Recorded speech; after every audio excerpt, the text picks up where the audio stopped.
One thing you will immediately notice about this presentation is that there is no PowerPoint presentation. So there's just me and the surrounding vicinity to look at. So today I'm going to basically be speaking about exactly what is the pro-life position. So if someone asked you, what does it mean to be pro-life, what would you say? So we're going to have a look at that. We're going to look at some bad ways that people argue for abortion. We're going to look at what the case is against relativism, what relativism is, and how to handle some objections that people ask. So there will be some slight overlap with what people have said throughout the day, but if I do touch on some of those things, I'll try and add a slightly different spin. So as I said, welcome, and you've probably attended what is probably the most politically incorrect conference today going on, so congratulations, good job. So you already got a good start for pro-life activism, so I'm sure there are lots of other things going on today. A little bit more about me. So my name's Daniel. I am married. Been married for 4 years. My wife's expecting our first baby in 7 weeks, which is super exciting, but really scary. It's like this equal fear and excitement. But so that's really exciting. I work in the NHS. I work at St Thomas's, just across the river, whichever way, that way, I think, across the river. And I work at the Children's Hospital there. So I work in the operating theatres just with children. I work at the Children's Hospital part of St Thomas's. And so I've worked at a hospital before where I've had to appeal to my right for conscientious objection to not be part of abortions. The hospital where I trained at did abortions, so I had to have a sort of awkward conversation with my boss about that. And so, yeah, I work with children. I work with neonates as well, so I see children from 23 weeks, sometimes younger, tiny little people. And so when I read about, these sorts of 22, 23, 24 weeks, I have a picture in my head about, the sorts of beings that we're talking about. I also doing my master's in moral philosophy part-time, so I'm just writing my dissertation at the moment, which is on what makes human beings valuable, especially looking at the human embryo. So is the human embryo a person? Are they morally valuable? Is it morally permissible to use them for research and destroy them in the process? So in the Q&A time, I'm more than happy to, if anyone's got any questions specifically about the human embryo, I'm more than happy to go through that. Aside from that, I make a habit of, I wasn't always a Christian. I was an atheist until I was 20. I've been a Christian now for the last 9 years. And so the whole idea that the Christian worldview makes sense is very important to me. And so we've heard the word apologetics brought up a little bit today. So I'll just say exactly for those who don't know what it is, what apologetics is. Apologetics is just derived from a Greek word, apologia, and that simply means to give a defense.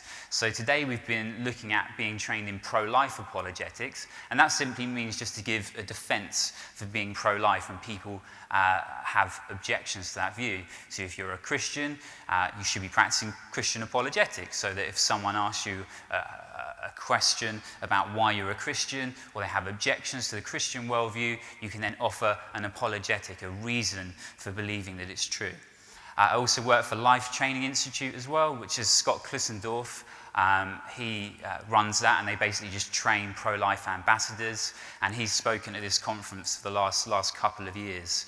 And I will do a bit of a book plug, because if anyone hasn't read The Case for Life, he wrote a book called The Case for Life, the book I just mentioned, by Scott Klissendorf, and it's a fantastic overview of what exactly the pro-life position is, how to defend it, how to respond to objections. And I'm not saying it's the best introduction just because I know him and like him. It genuinely is. I've tried to get my hands on the sort of best sort of books available, and I would say that it is the best book that you can kind of get. And it's about £5 on Amazon, £2 postage and packaging. I actually have 2 copies in my bag, which I'm willing to sell to the most eager buyer for £5, no P&P.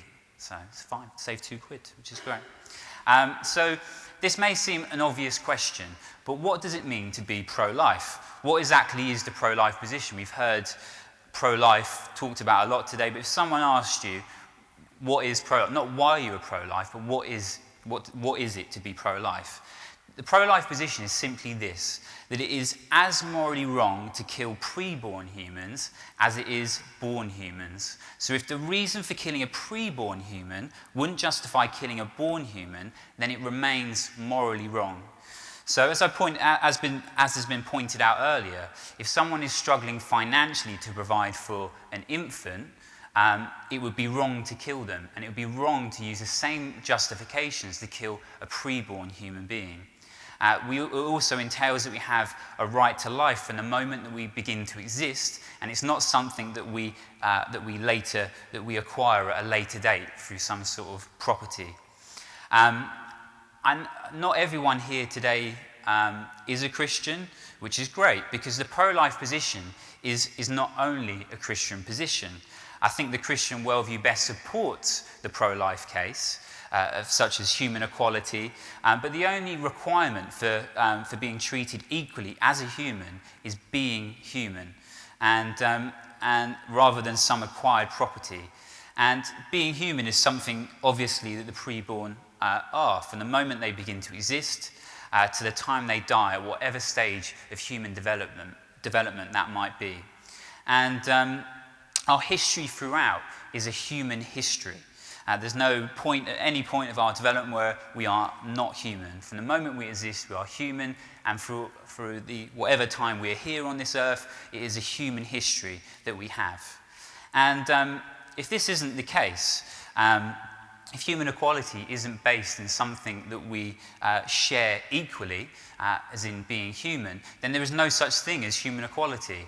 It doesn't exist. It might be something to aspire for, but there is nothing, no foundation to base human equality upon. So something I noticed in online pro-life debates, and when I've spoken to people about abortion, and they say, well, they're just a fetus. They're not you're calling them a baby or an unborn child, but they're not. They're just a fetus. And what people like that intend to do is they're trying to, what Andy was talking about earlier, was trying to dehumanize the unborn. And what it demonstrates, they don't actually understand the term themselves. So a fetus simply means, it's from a Latin word that means offspring or young. So it's simply a normal stage of human development. So it's no more dehumanizing to call someone a human fetus as it is to call them a human infant or a human adult. It's not dehumanizing. It's a normal stage of healthy human development. But so we're quite within our rights to refer to the unborn child or an unborn baby. It's a colloquial term that we use. You can read in any dictionary, and it will give you have the justification to use it for a born child or baby or an unborn child or baby. So we don't need to fall into the trap of being too technical about what terms we use. So rather than assumptions, the pro-life position is supported by good arguments that justify holding the position, and it's a far more consistent way to understand the respect that we have for human life. So these arguments that support the basis of the pro-life position are this. For example, such that the preborn are human beings. And the science of embryology tells us that this is the case, because from the earliest stages of human development, the preborn are distinct, living, and whole human beings. So we didn't come from an embryo, we once were an embryo, and thus we don't develop into humans, but as humans. Philosophy also tells us that there's no essential difference between the embryo that we once were and the mature adult that we are today that would justify killing us at that stage of development.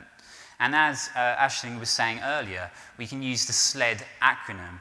So as we was talking about, these differences between the preborn and the born are size, level of development, environment, and degree of dependency. And but these reasons don't justify killing us now, but not then. So if you had a right to life today, it can't be the case you didn't have one back then. And so I really recommend memorizing the SLED acronym, because it's a great way to have discussions with people and to make sure that every time you have a discussion with someone about abortion, they're hearing a very clear, systematic defense of why we believe abortion is wrong. And I love books, so I will do another book plug. The SLED acronym comes from a philosopher called Stephen Schwartz, and he wrote a book called The Moral Question of Abortion. And I looked it up on Amazon. You can get it for 69p secondhand. So I really recommend getting that book. It's a fantastic, systematic defense of the pro-life position, and unfortunately it's out of print. So maybe if we all start buying it again, they'll start printing more copies. So before we look at relativism, what are some of the common and popular ways that people in our culture argue for abortion? And actually, before we go into that, some people don't actually care what arguments you give. Like, they are so ideologically opposed to the pro-life position that you could give the best philosophical defense, the clearest premises and conclusions to someone, and they just don't care. And that's when the abortion images come into their own, because you can't argue with the picture. You can argue with the arguments we give if you're ideologically opposed to it, but you can't argue with the fact that abortion is a horrible, violent act. So what are some of the ways that people argue badly for abortion? Well, the first thing they do is they assume rather than argue. So most people arguing by assuming something about the unborn. That is, they assume that they aren't human. So they'll try and use terms that are dehumanizing to describe them, or that they aren't fully human yet, and it wouldn't be wrong to kill them at that particular point. So an example of this would be, as was brought up earlier, would be back alley abortions. But again, regardless of the question, the assumption is that the unborn aren't human and don't have their own right to life. And our job as good pro-life ambassadors is to gently and respectfully expose these assumptions and the question begging that people often bring to their arguments. The second one is this: that they assert rather than argue, and assertions aren't arguments. For instance, so Peter Singer, in my dissertation, I'm looking at Peter Singer, who's probably the most influential pro-choice philosopher in the world. And the funny thing is that a lot of people who are pro-choice haven't even heard of him. And another thing a lot of people say, they say, well, what goes on in the universities stays in the universities. It doesn't trickle down into society. But Peter Singer is a really good example of why that's actually false, because a lot of the views that a lot of our secular culture hold on abortion are Peter Singer's ideas, not just on abortion, but on infanticide, on poverty, on what it means to be human, on euthanasia, on the whole moral outlook to ethics. And so we can't negate having these sorts of intellectual dialogues at university, because they do affect real life. They don't just stay in the kind of ivory tower of Princeton where Peter Singer is. And he makes assertions like this. He says that species membership is not morally relevant. Well, I like to say that actually it is morally relevant. If you're driving home one night say I'm driving home one night and I run over a hedgehog, I like hedgehogs. I would be a little bit sad, but I would still sleep okay that evening.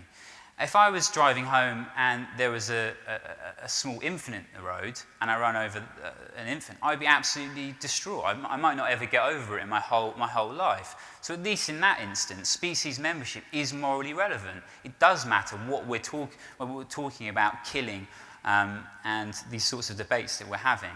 So one way we can kind of expose the assertion being asked is we can ask someone, so why should I believe a thing like that? What are your reasons for thinking that's true? So if someone says, well, species membership it's not relevant, well, why? Why do you think that's the case? And why should I believe that? Another thing they do is they say, well, they attack rather than argue. So I've heard this many times, and they say, well, you're a man. You can't have a view.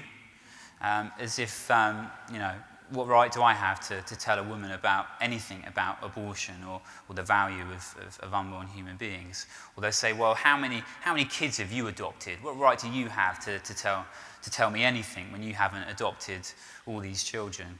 And what these sorts of questions are to do, I wouldn't take it too personally, because they do it to anyone who held your view. But they're all attempts to deflect the uncomfortable truth of abortion, of what it actually does, and the horrible nature of its act. They're just deflections. And so what you can do is, well, you could ask, you say, well, suppose that what you say about me is true.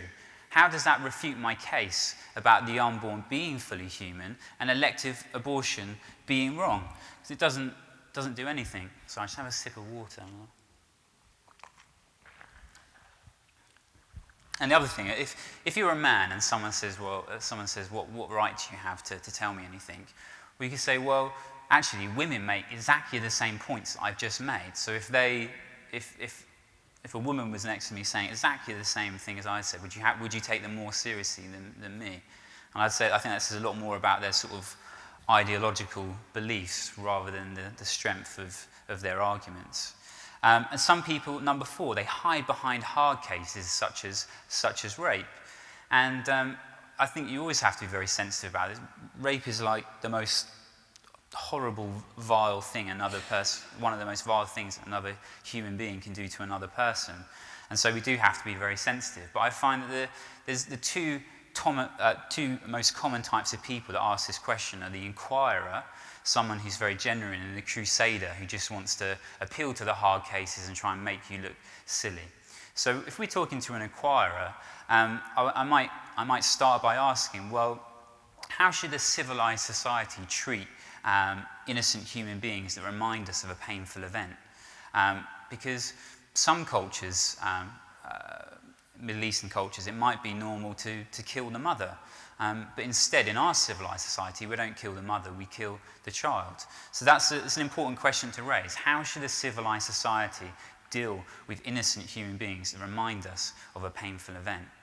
Now, if we have the crusader, someone who just wants to try and make you look silly, and you can kind of expose what they're doing by asking some questions. So you could say, right, well, suppose I grant your objection that abortion should be legal in instances of rape. So if I agree with you, are you willing to commit and admit that all other instances of abortion are wrong? And what you'll find is usually they'll say no. That's because rape isn't the issue why they're against abortion. There are certain assumptions and beliefs that they have that justify that, but bringing up rape is a way, again, to try and deflect from the real issue about what is the nature of the unborn human being, and are they valuable.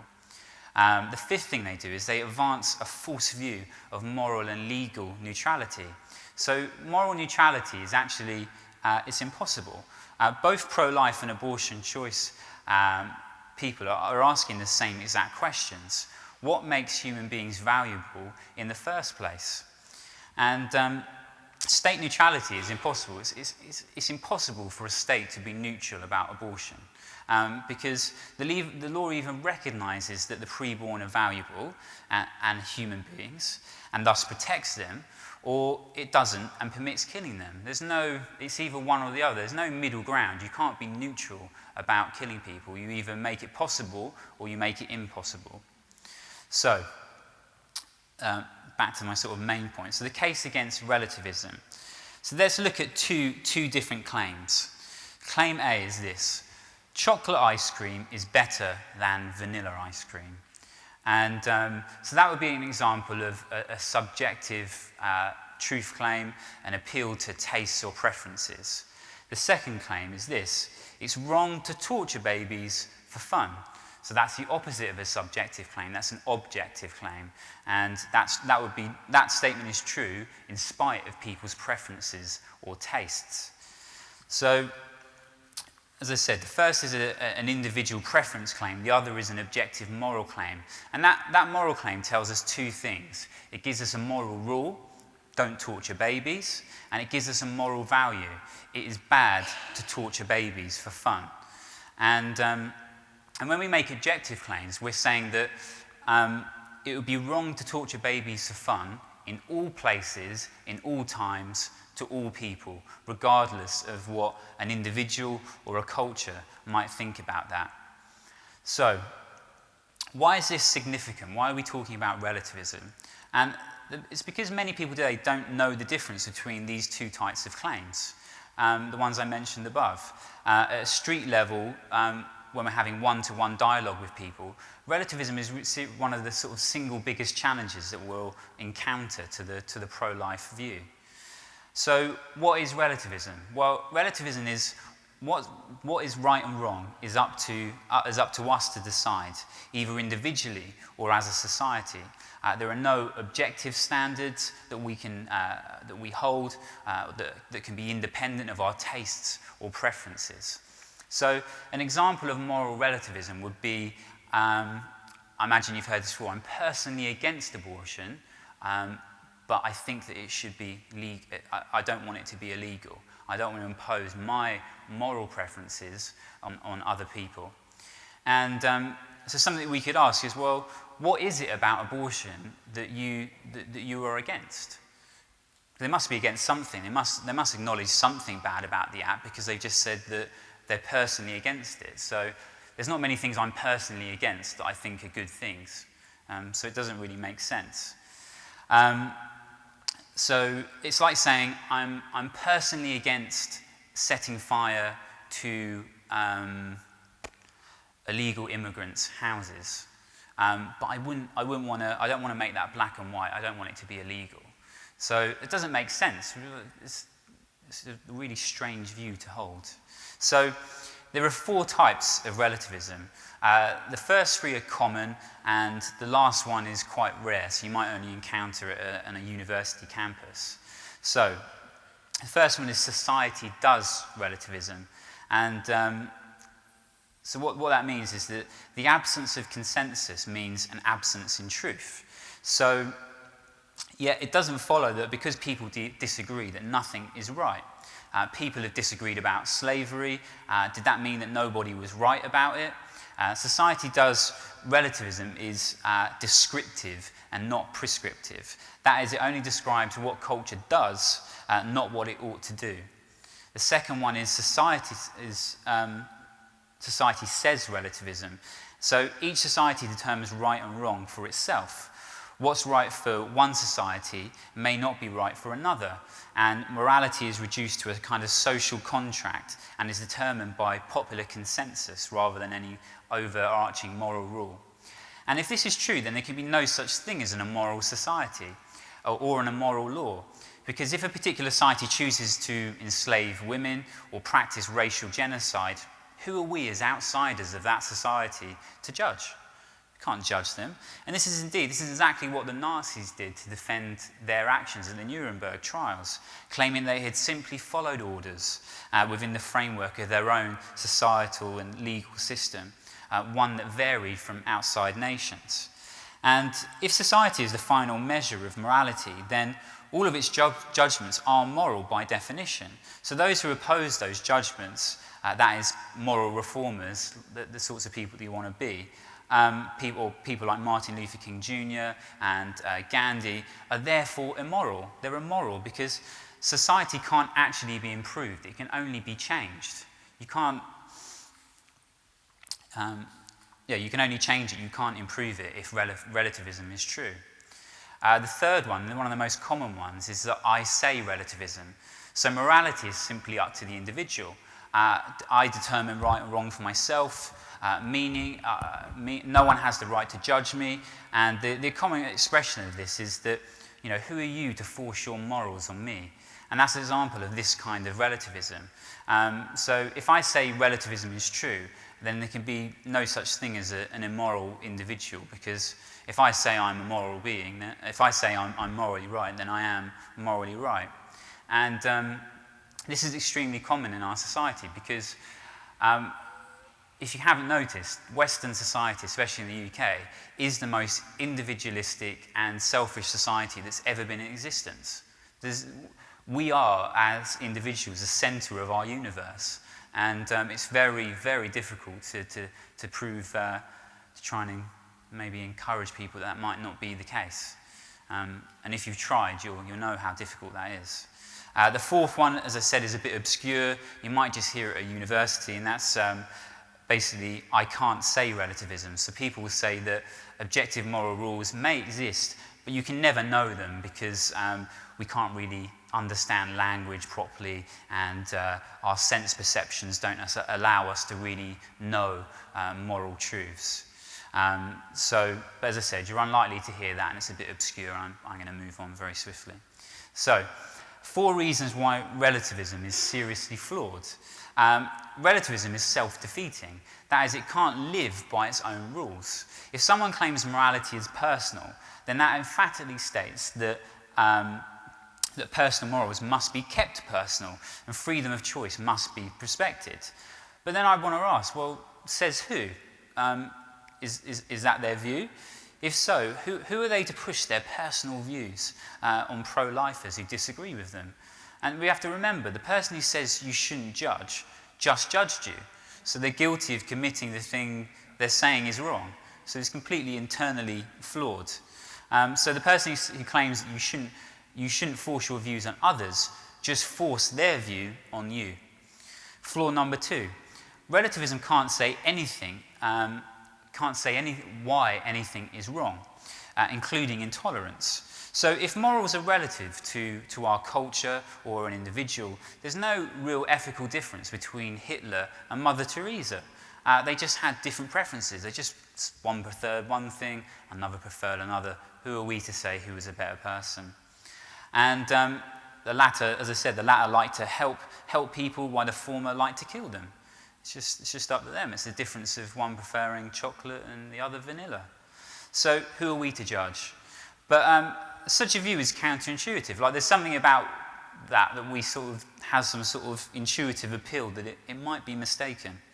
And that's because we know the difference between starving a child and feeding him. They're 2 very morally different actions. Greg Koukl has this thing. He says that relativists find themselves in this unenviable position of having to admit that there's no such thing as evil, justice, fairness, and no obligation of tolerance. Think of it this example. Imagine you're transported back to the 18th century onto a slave plantation in the Caribbean. And a slave master is keeping multiple slaves there, working them to death for his profit. And so you want to challenge, you're a relativist, and you want to challenge the slave master. And you go up to him and say, look, I think what you're doing is morally outrageous. You shouldn't be doing that. And the slave master would simply say, well, if you don't like slavery, don't own one. So it kind of removes any possibility for promoting justice and removes any basis for condemning injustice, which are quite integral to life. Because even relativists they say they like to promote justice and condemn injustice, and yet they completely remove the foundation for having any basis to do that. So flaw number 3, relativists inevitably make moral judgments. If the relativist thinks it's wrong to judge, how can he say that pro-lifers are mistaken in the first place? Isn't he just pushing his socially conditioned view on me? So whenever a relativist says to you, you shouldn't force your views on others, the first thing out of your mouth should be, why not? Any answer given will be an example of him forcing his views on you.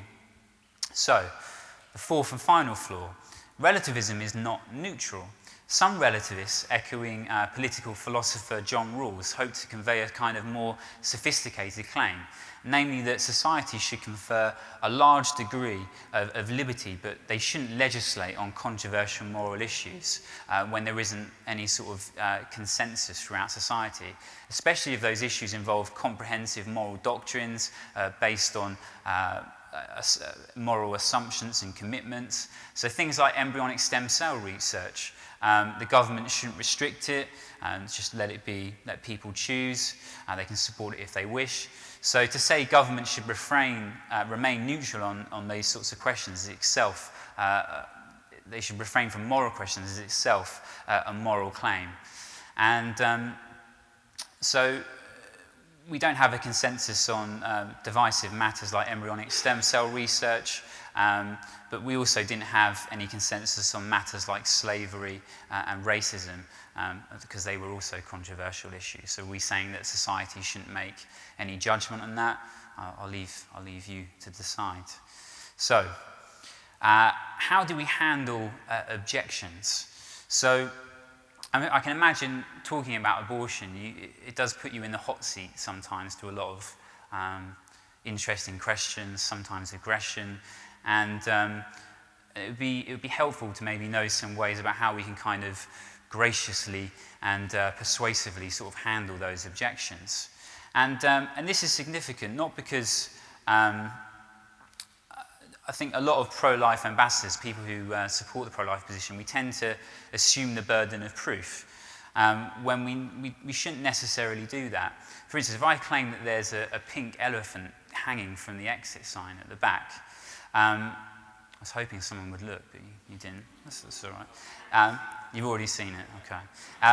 It's not up to you to refute me because I'm the one that made the claim and I should have to prove it. So I made the claim, therefore I'm the one that bears the burden of proof. So when you're under fire, you can get back in the driver's seat by asking these three key questions.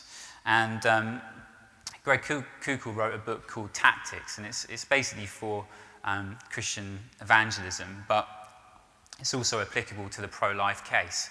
And he has these three questions, which he calls the Columbo questions. And if I imagine most people know who Columbo is? No? If not, put it into YouTube, it will be hilarious. So he's basically a sort of bumbling detective who just looks completely incompetent, doesn't have a clue what he's doing, but he really does. So that's how he sort of lures you in. You think he's completely incompetent, but he's actually super awesome as a detective, and he always gets his man. So so the goal is to. Our goal really is not to dominate the discussion, but to try and clarify the discussion. That should be one of our goals. And what we want to do really is kind of leave, as we would in evangelism for those who are Christians, we kind of want to leave a stone in someone's shoe. So even after the conversation's ended, you're still like, when you get a stone in your shoe, I'm not going to act it out. You've all been there. But you want people thinking about the discussion that we've had, and that's what these three questions are really good at doing. So these three questions are: what do you mean by that? How did you come to that conclusion? And have you considered the implications of your view? So the first one is, what do you mean by that? And the purpose of that really is to gather information so you can accurately understand our critic's view. And the question alone sort of often disarms the challenge that people are offering. So let me give you some examples. So say someone brings up the idea that embryonic stem cell research is very promising, that it's going to, in 10 years' time, people who have been left unable to walk through some sort of injury, they'll be walking, and people with Parkinson's will be healed, and all these sorts of claims. So what you could say is, well, how so? In what way is embryonic stem cell more promising than adult stem cell research, which is already treating 80-plus diseases? And I'm not sure if you saw the article a few days ago. There was the BBC News website covered a story where, I think it was in Poland, where a man who had been, was he stabbed? I think he might have been stabbed, and was unable to walk for several years. And after using adult stem cells taken from his nasal cavity, he's now able to walk, which is amazing. So, and there are numerous examples of where adult stem cells are being far more actually delivering, rather than just promising results, are actually delivering results. So I want to clarify that. So pro-lifers force their view on others. Really? How so? Any more than someone who supports abortion rights? Embryos are just a mass of cells. What do you mean by that? What do you mean by a mass of cells? Did you read that in an embryology textbook? Because I didn't mean to be cheeky, but because I've read embryology textbook, never anywhere in any embryology textbook is the embryo ever referred to as a clump of cells, and again that's part of their sort of ideological belief rather than one based in any sort of facts or reality. Someone might say, I have a right to choose. Choose what? What exactly? Like, women can choose who they want to marry or what they want to have for breakfast, or choose where you go to university, or what we have to clarify, what is the choice? We're not anti-choice. We're for people to have choices, but there are certain choices that people shouldn't be able to make, whether they're a male or a female. So, if I want to have the choice to beat my child, well, it depends what the choice is. So that should be illegal you shouldn't be able to do that whether you're a man or a woman. So you have to clarify what is the choice we're talking about, because pro-life, I think a lot of pro-choice people want to kind of propose this view that people who are pro-life are anti-choice, but we're not. We just want to clarify what the choice is. And if the choice is something immoral, then it is immoral regardless. So another question someone might ask is, women have a fundamental right to abortion. Well, I want to claim, what do you mean by that? What do you mean by fundamental? Because, the way I understand fundamental is that we don't have a fundamental right to abortion. We have a fundamental right to life. I don't think there's anything about human nature where you could conclude that we have a fundamental right to kill our unborn children. But again, we want to put them into the hot seat rather than leave ourselves there.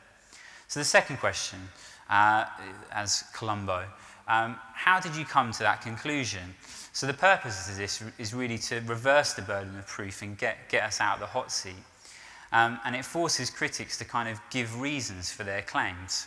So, no one, for instance, when someone says, no one can say which beliefs are right and wrong, then I want to ask, then why should I believe you? Why should I believe you? And like relativism, it completely undoes itself if you take it too seriously. You can be, why do you believe that? It forces abortion choice advocates to give evidence and justification for their claims. It puts them in the hot seat. Another claim might be thousands of women died from illegal abortion before 1967. Oh, how do you know that? Do you have any of the data that you'd be able to show me? And that's why it's important for both of us, actually. So if we make claims about how many abortions are going on, I think it's very important that actually we have the data to back up these claims that we're making. If we're going to say that abortion leaves women psychologically damaged and 80% of the time, then we need to be able to appeal to the papers, understand these papers, and actually be able to explain it, because I think as pro-life we should have high standards of understanding the data and the evidence that supports our position, because we actually do expect the same from pro-choice people. We expect them, when they make a claim, we want them to back it up with evidence, and it's only fair that we should have the same standards for ourselves. So fetuses are not self-aware. And I said, well, why is self-awareness value-giving? What is it about being self-aware that suddenly that makes it wrong to kill you? Pro-lifers just want to prosecute women who have abortions. And so I say, well, what's wrong with a law that says you can't kill innocent human beings? And if you do, there will be consequences. It seems relatively fair to me. If the consequences fit the crime, why are they unfair? So again, it's just trying to ask questions and kind of change the, take yourself out from the firing line, as it were. The third Columbo question is this, is have you considered the implications of your view? And the purpose of this is to show that your critic must pay a high price to hold his view. So examples of this will be, you shouldn't judge. As I said earlier, have you considered that you just did that yourself? Fetuses have no right to life because they're not self-aware. And I like this one, because working in the NHS, I work with lots of trainee doctors and consultants as well. And so I always tell them what I'm doing, like, I'm doing my dissertation about the embryo and what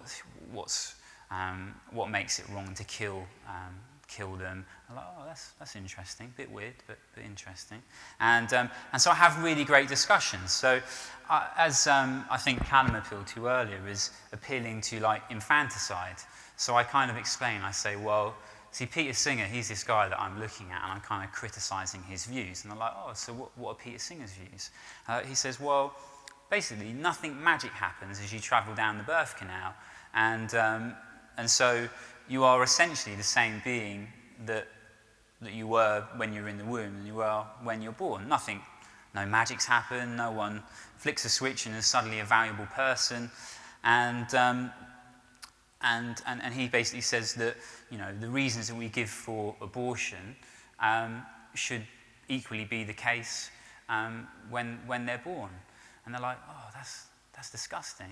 They're like, yeah, I think it is as well. And I said, so what do you think about abortion? They're like, oh, well, it should be legal.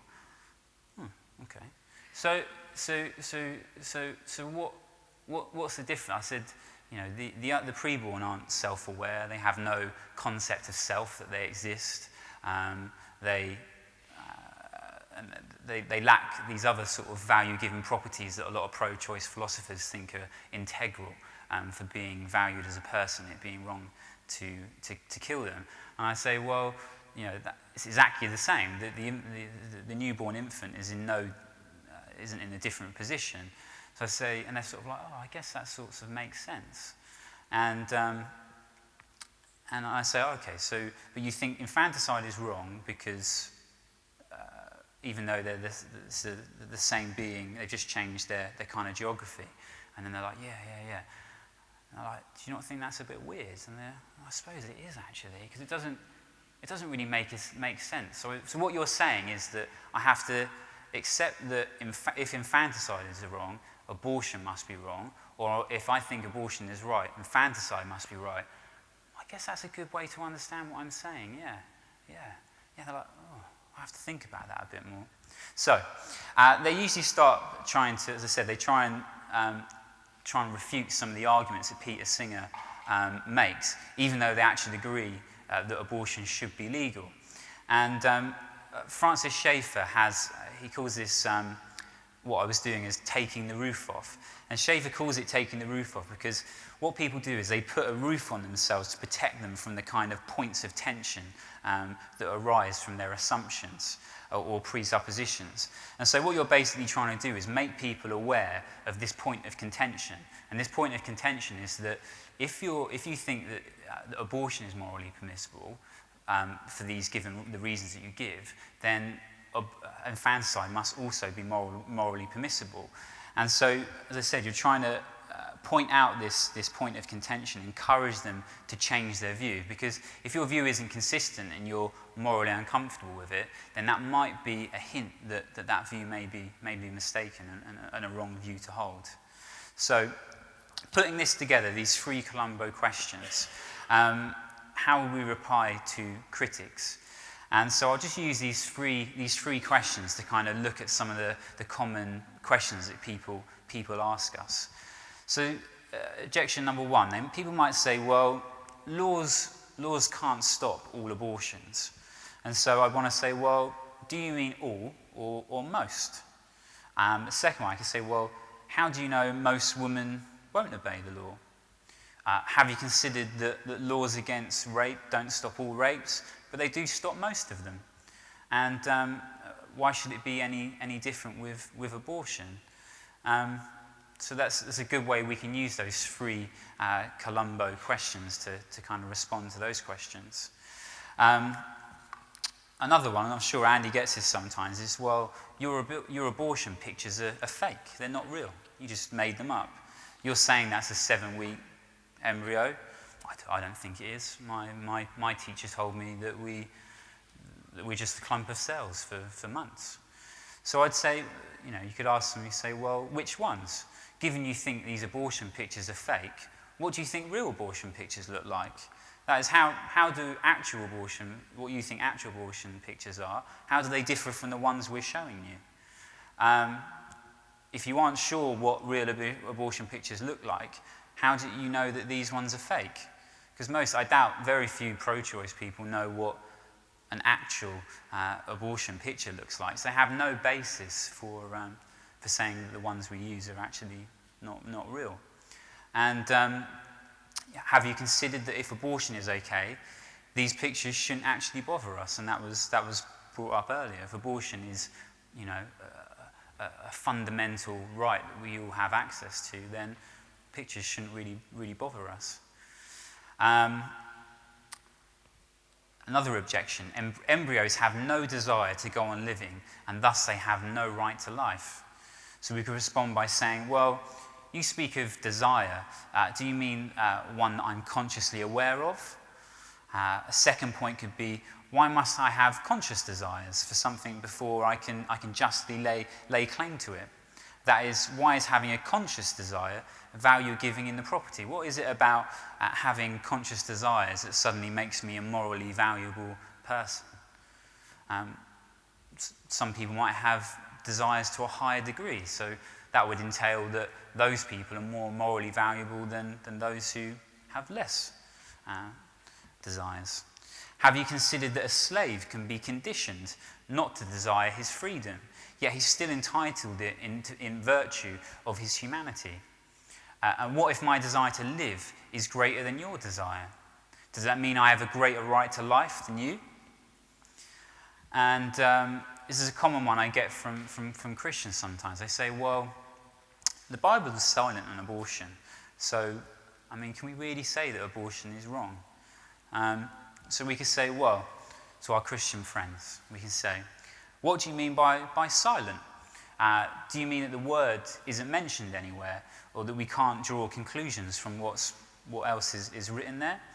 Are you saying that whatever the Bible doesn't expressly condemn, that it actually condones? So if it doesn't condemn something, then God must be telling us that it's perfectly acceptable.